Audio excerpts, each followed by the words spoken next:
तो दोस्तों, कैसा हो अगर जिस सिटी में तुम रहते हो उस सिटी में अचानक से बबल की बारिश होने लगे और एक बड़ा सा बबल उस सिटी को कवर कर ले और इससे वहाँ की 80% आबादी खत्म हो जाए और सिर्फ वहाँ तुम और थोड़े से लोग ही बचे। Interesting right? तो आज की एनिमे की कहानी कुछ ऐसी ही है। तो चलो स्टार्ट करते हैं इस प्यारी और मिस्ट्री से भरी एनिमे बबल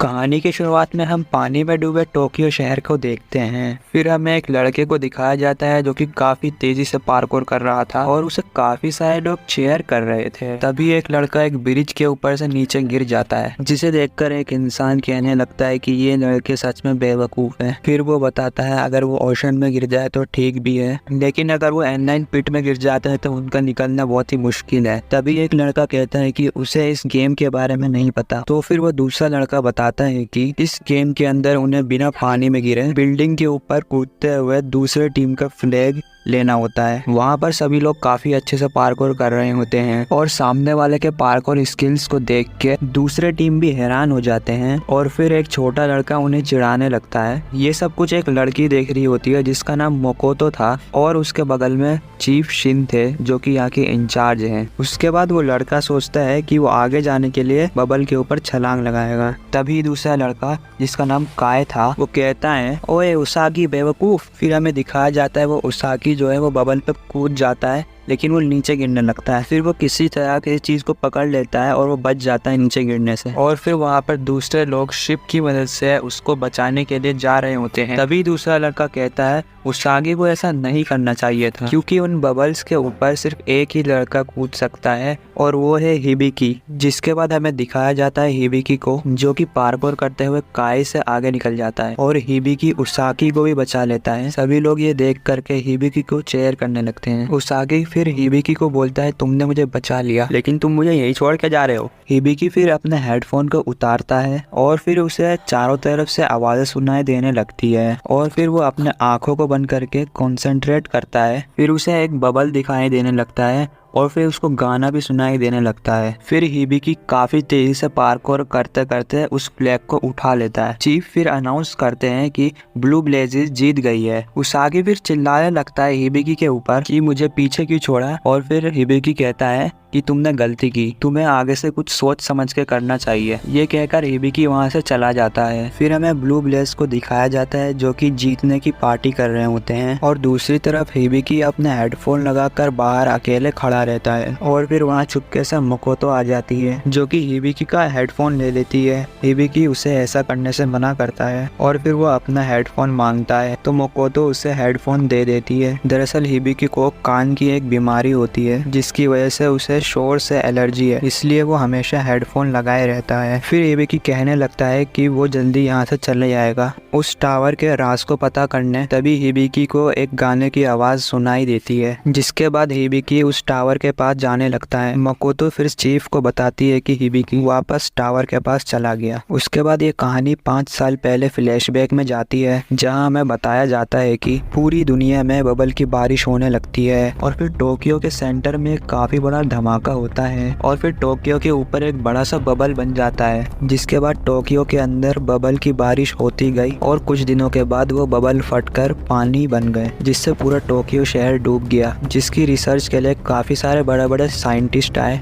लेकिन कोई भी कुछ भी पता नहीं लगा पाया। वहाँ पर काफी सारे बच्चे गैर कानूनी तरीके से रहते थे। उन्हीं में से एक हिबिकी नाम का लड़का था जो कि दावा करता था कि वो सेंटर में से आने वाले सॉन्ग को महसूस करता है जो टावर से निकलती थी। हिबिकी फिर काफी तेजी से वो टावर के ऊपर जाने की कोशिश करता है, लेकिन वो ज्यादा ऊपर नहीं जा पाता और फिर वो देखता है एक बच्चे को जो कि वहाँ पर खड़ा था। हिबिकी इतना देखते ही वो वहाँ से गिरने लगता है। तभी हिबिकी अपने नीचे एक स्पाइडर वेब को देखता है और वो बहुत खतरनाक होता है, जिससे बचने के चक्कर में हिबिकी पानी में गिर जाता है और वो पानी में बेहोश हो जाता है। तभी वहाँ एक बबल हमें हिलते हुए दिखता है जो बहुत सारे बबल को एक साथ मिलाकर एक लड़की का रूप ले लेता है और वो लड़की हिबिकी को बचा करके पानी से बाहर निकालती है और फिर वो लड़की हिबिकी को जैसे ही टच करती है तो उसका हाथ बबल बनने लगता है। तभी हिबिकी उठ जाता है और कहने लगता है कि आखिर ये कौन है। उसके बाद हमें दिखाया जाता है कि शिप में हिबिकी के दोस्त उसकी चिंता कर रहे होते हैं। तभी उनको शिन का शिप दिखाई देता है, जिसे देखकर वो लोग बहुत खुश होते हैं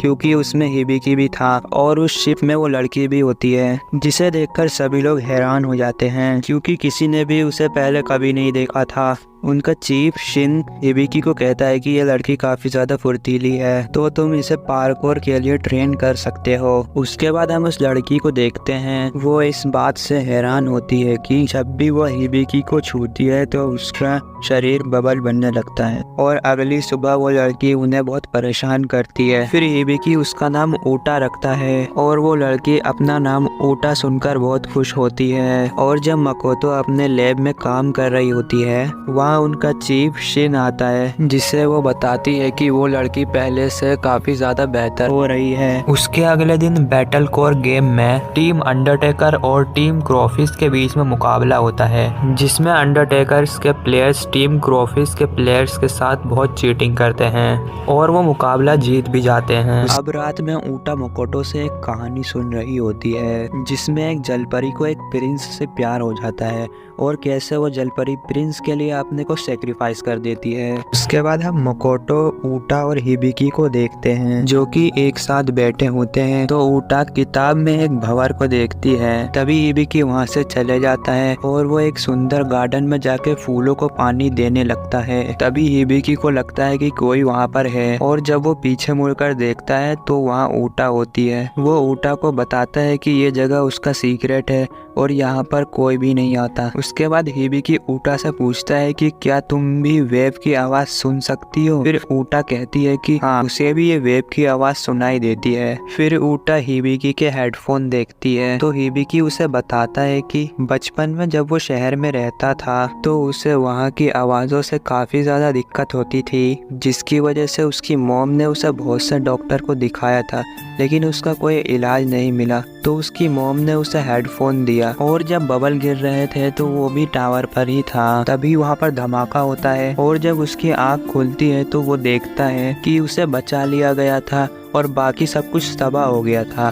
और उसी के बाद से उसे उस टावर से एक सॉन्ग सुनाई देता है जो सभी आवाज़ों से बिल्कुल अलग है और वो ऊटा से कहता है कि उसने ये बात अभी तक किसी को भी नहीं बताई। और फिर हम मकोटो को देखते हैं जो अपने लैब में होती है। तभी वहाँ पर अंडरटेकर टीम के प्लेयर्स आ जाते हैं और उसे किडनैप करके ले जाते हैं। उन्होंने यह सब इसलिए किया होता है ताकि वो ब्लू ब्लेज के साथ गेम खेले और वो अपने व्यूज़ को बढ़ा करके स्पॉन्सरशिप ले सके। उसके बाद वो लोग चले जाते हैं अंडरटेकर टीम को गेम में हराने। तभी वहाँ पर चीफ अनाउंस करते हैं कि मैच शुरू हो गया है। सभी के सभी लोग पार्कोर करना शुरू कर देते हैं और उसके बाद वो ब्लू ब्लेजेस के 3 प्लेयर को नीचे गिरा देते हैं और वो तेजी से आगे बढ़ रहे होते हैं। तभी ऊटा देखती है कि सामने की ओर एक एंटीलियन पिट है, तो वो उसमें जंप कर देती है, लेकिन वो गिरती नहीं है और वो बबल के सहारे आगे चली जाती है। तो हिबिकी भी अपने साथी की मदद से वो ऊटा के पास पहुंचने लगता है और वो फाइनली उस झंडे को ले लेते हैं और वो मुकाबला जीत जाते हैं और वो मकोतो को भी छुड़ा लेते हैं। उसके बाद वो हमेशा की तरह अपनी जीत की सेलिब्रेट करते हैं और दूसरी तरफ ऊटा जो बाहर खड़ी उस टावर की ओर देख रही होती है। तभी वहाँ एक स्पाइडर वेब आता है और ऊटा उसमें चली जाती है, जहाँ उसे पता चलता है कि उसे उसकी बहन सागर में बुला रही होती है और अगर ऊटा नहीं जाती है तो वो उसकी जगह को तबाह कर देंगे। तभी वहाँ हिबिकी आ जाता है जो ऊटा को उसके पहली जीत के लिए उसे एक गिफ्ट देता है, जिसे लेकर ऊटा बहुत खुश होती है। अब हिबिकी ऊटा को कन्फेस करने वाला होता है क्योंकि हिबिकी ऊटा को पसंद करने लगा था, लेकिन तभी हिबिकी देखता है कि वो बबल फिर से गिरने लगते हैं। बबल को देखकर मकोतो हैरान हो जाती है क्योंकि ये बबल ठीक वैसे ही होते हैं जैसे 5 साल पहले गिरे थे। फिर उसागी उन्हें बताता है कि ऊटा और हिबिकी अभी तक नहीं आए हैं और फिर हमें दिखाया जाता है कि ऊटा और हिबिकी जिस जगह खड़े होते हैं वहाँ सब कुछ हिलने लगता है और हिबिकी ऊटा को संभालने के लिए उसका हाथ पकड़ता है तो ऊटा का हाथ बबल बन जाता है और एक बबल जाके हिबिकी के चेहरे पे गिरता है। तो उसे याद आता है कि जब पहली बार बबल गिरे थे तो उसके सामने एक बबल आया था और वो ऊटा थी। इसके बाद ऊटा हिबिकी को बोलती है कि आज मेरा आखिरी दिन है। उसे उसकी बहन बुला रही होती है और हिबिकी को उसका पीछा करने से मना करती है। ये कहकर ऊटा वहाँ से जाने लगती है। तभी हिबिकी उसके पीछे जाने लगता है, लेकिन वहाँ पर रेड बबल आ जाते हैं और वो हिबिकी को पानी में गिरा देते हैं और फिर उसके दोस्त हिबिकी को बचा लेते हैं। फिर हम ऊटा को देखते हैं जो कि टावर के सेंटर में चली जाती है और दूसरी तरफ हिबिकी उस टावर पर जाने की तैयारी कर रहा होता है और उसके सभी दोस्त उसके साथ आते हैं। तभी वहाँ अंडरटेकर्स के प्लेयर्स आ जाते हैं और वो लोग उनकी मदद के लिए अपने जूते देते हैं और वो लोग उस जूते की मदद से बहुत जल्दी टावर तक पहुंच जाते हैं। और जैसे ही वो टावर पर जाते हैं तभी वहाँ रेड बबल आ जाते हैं जो उन्हें नीचे गिराने की कोशिश कर रहे होते हैं, लेकिन हिबिकी बहुत तेजी के साथ ऊपर जा रहा था और जैसे ही वो ऊटा को पुकारता है तो हिबिकी और उसके दोस्त नीचे गिरने लगते हैं। और जब वो नीचे देखते हैं तो वहाँ 2 स्पाइडर वेब होते हैं जो उन्हें तेजी से नीचे खींच रही होती है। तभी उनके मदद के लिए वहाँ उनका चीफ शिन आ जाता है और शिन आगे बढ़ने लगता है और बाकी के लोग उनके पीछे जाते हैं। तभी हिबिकी अपने दोस्त काई और शिन की मदद से उस टावर के टॉप में पहुंच जाता है। जैसे ही वो टावर के सेंटर पर जाता है तो वो देखता है कि वो कहीं और आ चुका है और हिबिकी को वहाँ अपने 5 साल पहले वाली यादें दिखती हैं। और जैसे ही वो अपने आप को छूता है तो पूरी जगह बबल बन के गायब हो जाती है। तभी उसकी नज़र ऊपर जाती है जहाँ वो ऊटा को देखता है जो अपने बहन के साथ थी। तो हिबिकी ऊटा के पास जाने लगता है पर तभी वो नीचे गिरने लगता है और फिर उस टावर से रेड वेव निकलने लगती है, जिसको देखकर शिन कहता है कि अब टावर गिरने वाला है। और वहीं हिबिकी पर वो रेड बबल हमला कर देते हैं और उसे अपने अंदर कैद कर लेते हैं। ये सब ऊटा देख रही होती है। अब ऊटा सोचने लगती है जैसे उस जलपरी ने प्रिंस को बचाने के लिए अपने को सेक्रीफाइस करा था, वैसे अब ऊटा को भी करना पड़ेगा। तो वो अपनी बहन से हाथ छुड़ाकर हिबिकी को बचा लेती है और टावर भी अब गिरने लगता है। तभी हिबिकी देखता है कि उसके छूने से ऊटा बबल बनते जा रही है। इसके बाद हम देखते हैं वो टोक्यो शहर जो बबल से कवर था अब वो हटने लग गया है और वहीं हम ऊटा को देखते हैं जो कि पूरी तरह से बबल बन जाती है। तभी वहाँ पर हिबिकी के दोस्त आ जाते हैं और वो सब देखते हैं कि ऊटा बबल बनकर चारों तरफ गिर रही होती है। और फिर मकोतो सोचती है जो चीज़ें बनती है वो ख़त्म भी होती है। बिल्कुल इसी तरीके से जब वो लोग ख़त्म होंगे तो उनके जो पार्टिकल्स होंगे वो एक नए यूनिवर्स को बनाने में मदद करेगी और ये जो बनने बिगड़ने की साइकिल है वो चलते रहेगी। इसके बाद हम टोक्यो शहर को देखते हैं जो अब पहले जैसे नॉर्मल हो जाती है और वो लड़के वही अपना टोक्यो बैटल कोर खेलने लगते हैं और ये कहानी यहीं पर ख़त्म हो जाती है। तो हाँ, कहानी ख़त्म हो गई है। तो अब कमेंट में बताओ तुम्हें ये एनीमे कैसी लगी और अब तुम कौन सी एनीमे मूवी या सीरीज़ देखना चाहते हो। तो अब मिलते हैं न्यू वीडियो के साथ, तब तक के लिए सायोनारा।